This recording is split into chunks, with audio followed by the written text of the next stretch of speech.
चोर का कत्ल करना जायज है।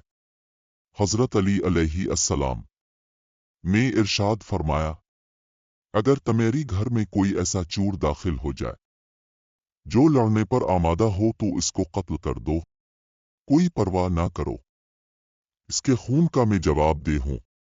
वानी जुज़ सफ़े 3। इसी सिलसिले में एक दिन एक शख्स आपकी खिदमत में हाजिर हुआ और अर्ज की कि एक चोर ने घर में घुसकर मेरी बीवी के जेवर उतार लिए। आपने फरमाया, अगर मोहम्मद बिन हनफिया आपके फर्जंद साथ ऐसा होता तो वो तलवार मारे बगैर न छोड़ता। हजरत अली अलैहि अस्सलाम का फरमान है कि अल्लाह ताला इस शख्स को दुश्मन रखता है। चोर का कत्ल करना जायज है। वानी जुज़